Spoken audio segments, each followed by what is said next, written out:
Modern literature is a hot mess and we need a return to the classics. I mean, half of what women read is basically porn, and men are stuck with the same old self-help slot. You even see it in bookshops. Publishers recycle the same old shit just for the sake of trends or sales, and they're all award-winning too, whatever that means. Okay, it's hyperbole, don't get mad.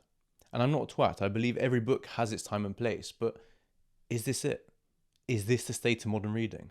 I don't blame you if you feel a bit lost and sick of it. Maybe you seek something more depth, more substance, more quality, because there's just too many mid books out there. And that's where we turn to the classics. Some people see them as dated or boring. I mean, I did when I was in school.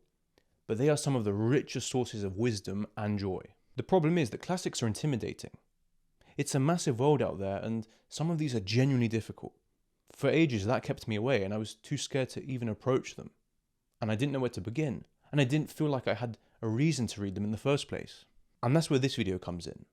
We'll look at what the term classic even means, why they're so damn important, and in the second half of the video, some practical advice on how you can get started for yourself. Well, first up, what actually is a classic? Well, the things that make a classic also happen to be the things that make them worth reading in the first place, if that makes sense. No one can really agree on a strict definition, but we're going to look at some of those features. First up, a classic has earned a certain status above the rest. They are thematically rich and they express ideas and truths which are deeply connected to the human condition, what it means to live. And they express these truths with a certain beauty and refinement. Classics are the most relevant books. And by relevant, I mean their ideas transcend time and sometimes even space. You can have one that resonates with an ancient Sumerian, a Japanese samurai, a Mormon from the suburbs.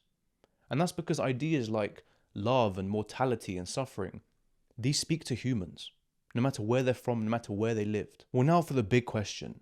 Do classics have to be old? Because that's what you think of. You think, oh, these are old, dusty books that we read hundreds of years ago. And the answer is no, not really, but kind of yes. Classics are not classics because they are old. They are classics because they've remained relevant despite being old. You could say that time doesn't create classics, it reveals them. We only talk about classics today because they remain interesting, relevant, and insightful, even hundreds, maybe thousands of years after they were written. In his essay, What is a Classic?, Sainte-Beuve said that ancient works are classical not because they are old, but because they are powerful, fresh, and healthy. And more bluntly, Mark Van Doren said, a classic is any book that stays in print. I mean, yeah, pretty much. Among the modern books we read now, there are many classics hidden within. As time goes on, many will fade into irrelevancy, but a small handful will stick around, and they will continue to be read and enjoyed, and they will, over time, earn that legendary status of a classic. Even a decade or two after publishing, a book can start to gain that status, a modern classic. So after all that waffle, you can define a classic as a good old book. There we go, simple. But why bother? What makes them so good? I mean, just the definition itself is self-explanatory, but there are so many more underrated reasons to read the classics. Let's have a look. The classics reveal the past. They give you an intimate view into history, and not just what happened, but how these people thought and what their society looked like. We know that Rome became Christian, for example, but to read the Confessions of St. Augustine, well, that's different. Now we are sitting next to this man and experiencing the human side of that struggle. And that is much more vivid and personal than any history book could capture. Charles Dickens not only described Victorian society, but he shared that through an intimate human lens. And that just puts you closer to the people of the time. That's cool by itself, but the classics are literally the books which steered the course of humanity and brought us to where we are today. And there is something amazing about seeing how we've changed over time. The classics are those books which come to us bearing the aura of previous interpretations, and trailing behind them the traces they have left in the culture or cultures, or just in the languages and customs through which they have passed. The stuff we do, the way we act, our nations, our cultures, these we take for granted, but they come from somewhere. And we have to remember that. How many of our laws and morals have been shaped by Christian theology, or through philosophers like Kant and Aristotle? I mean, just look at what Adam Smith and Marx have done to the past 200 years. It's no small thing, you know? I mean, hell, even our conception of a hero arguably comes from Homer. When a boogie rapped, DTB, no, I don't trust no bitches, he was actually referencing Enkidu's downfall in the Epic of Gilgamesh. So yeah, the classics are everywhere. We can't escape them. And I think we need this appreciation more than ever, especially in the West, where we seem to be committing this slow cultural suicide and letting it all slip away. Connection to the classics is a connection to your culture, your heritage, and your identity. And to me, that's the best way to preserve it, of course, but also to improve it in a measured and prudent way. Number 2, the intellectual wrestle. Italo Calvino, who I'll be quoting a lot by the way, said that a classic is a work which constantly generates a pulviscular cloud of critical discourse around it, but which always shakes the particles off. And he described your classic as the one that you cannot remain indifferent to.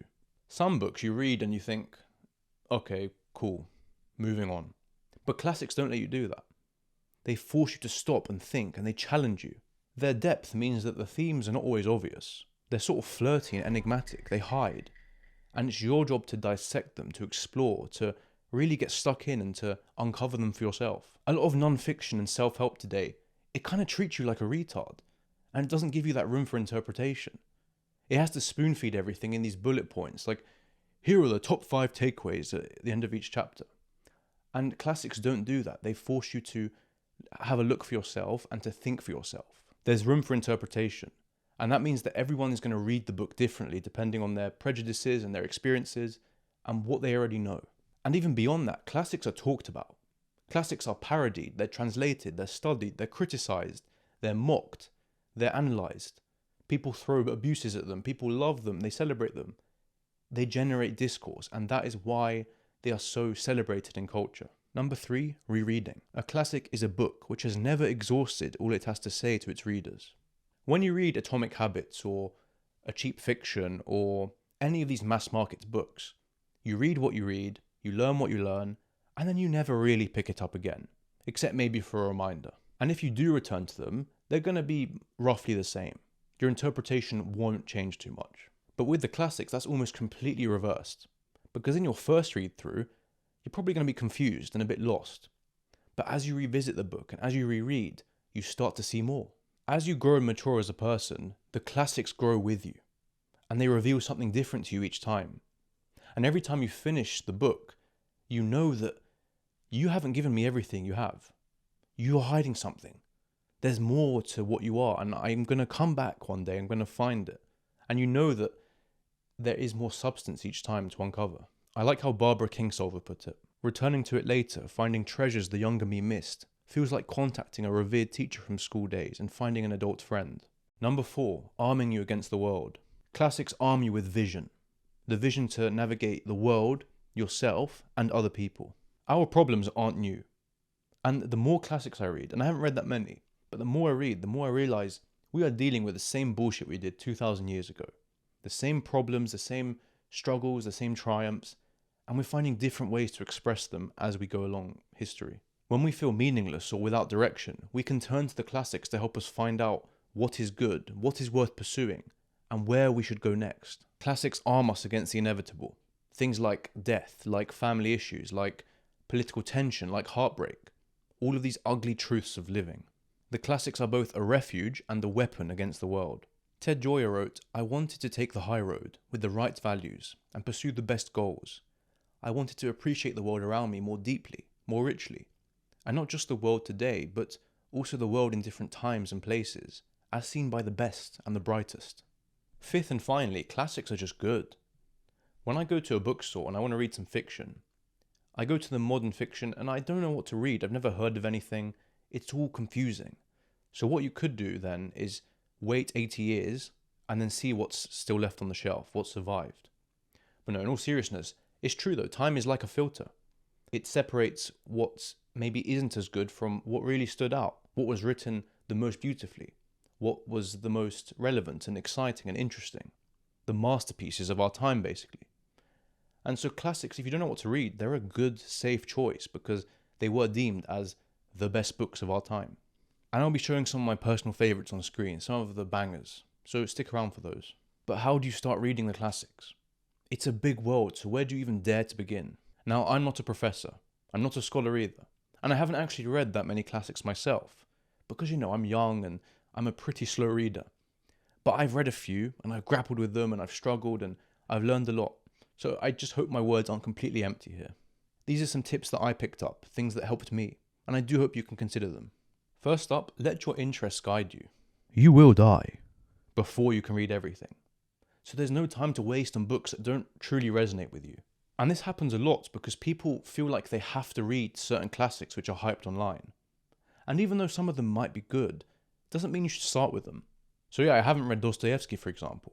And of course I want to, I will eventually, but I don't want my reading to be defined by some top 10 best classics list online. I will unfold it as I see fit. Some of these hyped classics may be way too dense or abstract for a beginner, and that's going to be counterproductive. Like, bro, you really have to check out Ulysses. No, actually you don't. Like, that's the stupidest recommendation you could give to someone trying to begin and trying to get started. The internet hype just doesn't work. Because think about it. How many times have we had our view of classics ruined by one bad experience, maybe in school? That one book may have made them struggle or feel bored. And we're not trying to recreate a bad first impression here. Like, when you start reading, you should actually enjoy it. Instead, you should follow your curiosity. You should start with what genuinely interests you. So I would think about genres or time periods or subjects which you think are cool, and then based on those, I would look for recommendations. For example, if you're interested in modern working class life and their struggles, you might go to George Orwell, or Steinbeck, or Zola, or Sinclair. And maybe these books are not the most hyped of the hyped, but that doesn't matter because you're interested in their discussion. And that is what is going to bring you along the ride. The more you read, the more you will understand yourself and you kind of know what your tastes are. But before that can happen, you need to make the initial jump. You need to stick somewhere. You need an anchor point. And that only happens if you follow your curiosity to begin with. So ignore the expectations. Don't beat yourself up because you didn't like what everyone else liked. And don't feel like you have to read what the internet tells you to read, because ultimately it's your life. Number 2, immersion. Immersion is your best friend with the classics, especially with fiction. And it sounds weird because you might think, well, isn't that just up to chance? Well, it's not. You actually can control your immersion. I'm kind of retarded, and I found that with fiction, I sometimes struggle early on to stay focused. Like I'm agitated, I'm fidgety. But if I press on through that, I reach this sort of tipping point, like a critical mass. And from there, it just becomes way easier to carry on reading. Almost like you've entered the flow state. And what I think happens here is you reach this level of immersion that naturally just snowballs and it carries you forward. And that's important because if your reading sessions are short and broken up, then you don't really have time to get immersed in the narrative. You're sort of catching up, remembering things, you've forgotten who the characters are, and you don't give yourself that opportunity. So when you do read, just understand that immersion is something you have to work on. And if that means reading for longer than you feel comfortable with, try it. If that means making more time to read, try it. But when you reach that immersion, that critical mass, it feels so good, trust me. It's that same feeling when you were a kid and you could just read for ages because you were properly sucked into the story and absorbed, and it was amazing.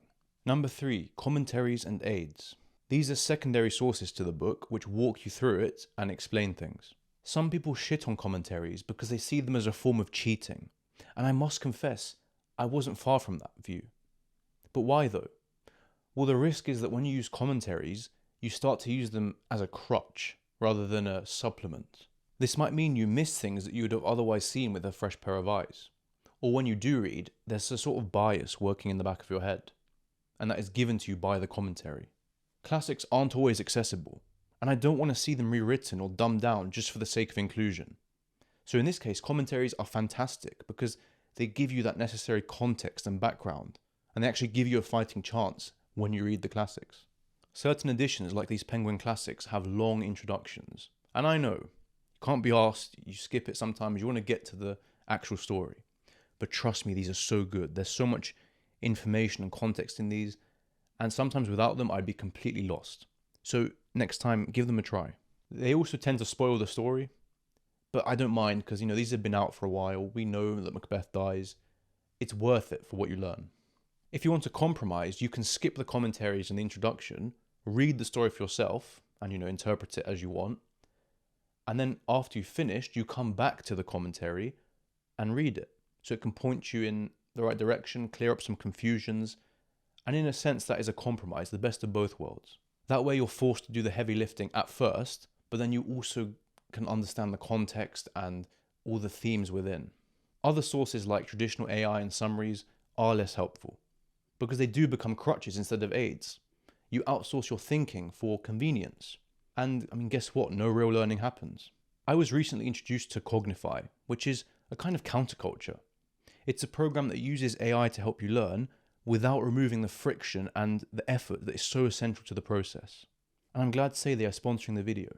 Normally you ask AI something, you skim the reply, you copy paste, God forbid, and then an hour later you forget about it.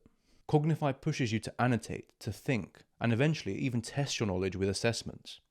And because you are forced to think and to recall things, you retain way more information. I did this recently to help me learn about ancient Mesopotamia, and it was super smooth. AI will change how we work in ways we can't predict. It's inevitable. So instead of blindly rejecting it like a Luddite, I think we should find measured and prudent ways to improve how we learn. Cognify is still early in its life, but it looks promising, and I'm excited to see where it goes. And it's rare to see this happen, so I'm all in for it.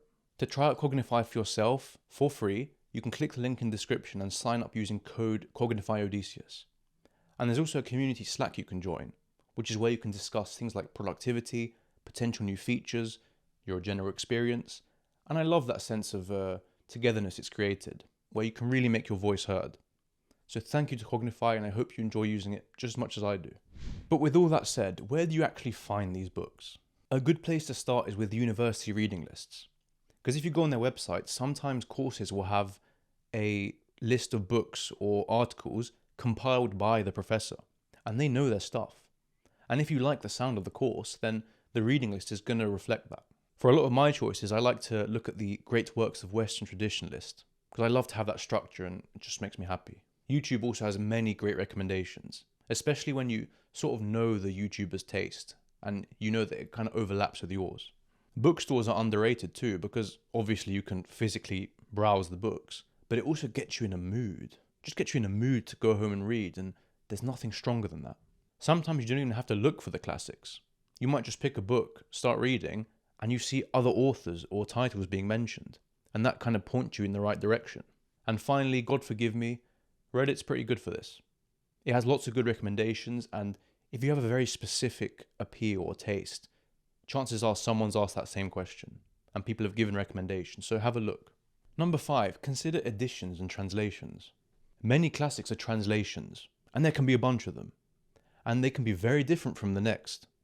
And so depending on your choice here, it could make or break the entire experience, so you have to pick wisely. And don't worry here, because I'm not a translation nerd, and it's simpler than it sounds. For example, let's say you wanted to read my biography, The Odyssey. So you went to the bookshop and picked the first one off the shelf, and there you go. You might start reading and think, is it supposed to sound this poetic and lyrical, like in Pope or Fagles' translation? If you happen to pick Latimore's translation, you might be frustrated that it comes off as a bit blunt, dry, maybe too prosaic.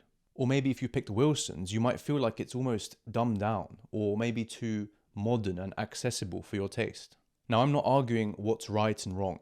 I'm not arguing that one translation is worse than the other. What I am saying is that they are real, and they change the reading experience.